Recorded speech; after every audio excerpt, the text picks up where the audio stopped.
কৃষকরাই দেশের প্রকৃত অন্নদাতা। তাঁদের পরিশ্রমের ফলেই দেশের খাদ্য নিরাপত্তা নিশ্চিত হয় এবং আত্মনির্ভর ভারত গঠনের ভিত আরও মজবুত হয়। কৃষি হলো দেশের অর্থনীতির মূল স্তম্ভ, আর এই স্তম্ভকে শক্তিশালী রাখতে কৃষকদের ভূমিকা অপরিসীম। রাজ্যের কৃষক বন্ধুদের আর্থ সামাজিক মানোন্নয়নে নিরলসভাবে কাজ করে চলেছে রাজ্য সরকার। কৃষকদের আর্থিক স্বাচ্ছন্দ্য প্রদান এবং তাদের উৎপাদিত পণ্যের ন্যায্য মূল্য সুনিশ্চিত করার লক্ষ্যে প্রতি বছরের ন্যায় চলতি খারিফ মরশুমেও ন্যূনতম সহায়ক মূল্যে এমএসপি ধান ক্রয় কর্মসূচি গ্রহণ করা হয়েছে। খাদ্য জনসংভরণ ও ক্রেতা স্বার্থ বিষয়ক দপ্তরের উদ্যোগে এবং কৃষি ও কৃষক কল্যাণ দপ্তরের সহায়তায় এবছর প্রতি কুইন্টাল 2,369 টাকা ন্যূনতম সহায়ক মূল্যে মোট 18,000 মেট্রিক টন ধান ক্রয়ের লক্ষ্যমাত্রা নির্ধারণ করা হয়েছে। এই কর্মসূচির অংশ হিসেবে সারা রাজ্যে পর্যায়ক্রমে মোট 52টি ধান ক্রয় কেন্দ্রের মাধ্যমে কৃষক বন্ধুদের কাছ থেকে ধান সংগ্রহ করা হবে।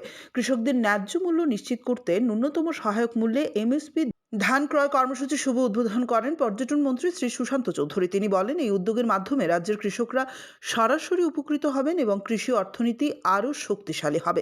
এই কর্মসূচির আনুষ্ঠানিক সূচনা উপলক্ষে আজ উত্তর ত্রিপুরা জেলার ধর্মনগরের বিবেকানন্দ সার্ধ শতবার্ষিকী ভবন প্রাঙ্গণে এক অনুষ্ঠানের আয়োজন করা হয়।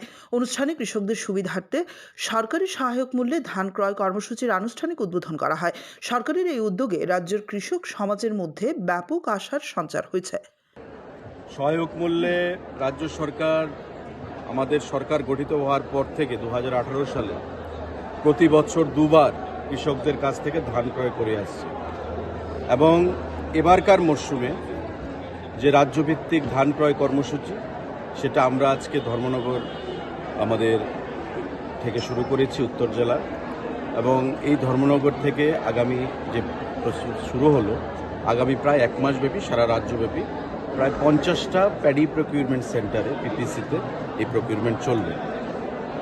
খাদ্য দপ্তরের উদ্যোগে এবং কৃষি দপ্তরের সহযোগিতায় এই প্রসেস আমরা প্রতিবার করে থাকি।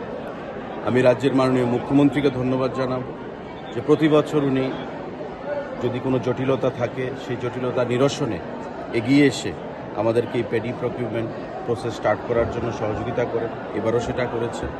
আমি প্রাক্তন মুখ্যমন্ত্রীকে ধন্যবাদ জানাবো। উনি 18 সালের সরকার গঠনের আগে নির্বাচনী প্রতিশ্রুতি অনুযায়ী আমাদের এই প্যাডি প্রকিউরমেন্ট প্রসেস শুরু করেছেন, এবং আমি দপ্তরের মন্ত্রী হিসেবে আশ্বস্ত করতে চাইছি কৃষকদেরকে, যতদিন আমাদের এই সরকার আছে, রাষ্ট্রবাদী সরকার ভারতীয় জনতা পার্টির, কৃষকদের কাছ থেকে সহায়ক মূল্যে ধান ক্রয় করা বন্ধ হবে না। এটা আমাদের জারি থাকবে, এবং যেটা আমাদের 17.5 টাকা রেটে আমরা শুরু করেছিলাম আজকে সেটা 23 টাকা 69 পয়সা এমএসপি সেটা হয়ে দাঁড়িয়েছে, এবং আগামী দিনে আরও বৃদ্ধি পাবে। এবারকার মরশুমে 18,000 এমটি ধান আমরা ক্রয় করব সারা রাজ্য থেকে, কারণ ইতিমধ্যে আপনারা জানেন যে ভারতবর্ষ সারা পৃথিবীর মধ্যে ধান উৎপাদনে প্রথম স্থান অধিকার করেছে। কেন্দ্রীয় সরকার থেকে আমাদেরকে একটা টার্গেট দেওয়া হয়েছে 18,000 এমটি ধান ক্রয় করার।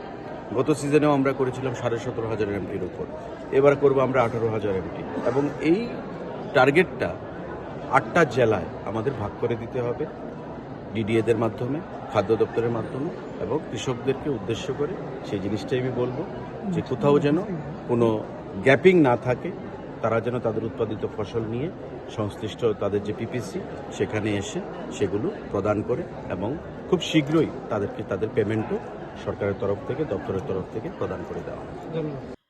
ব্যুরো রিপোর্ট, অবিরাম 24x7।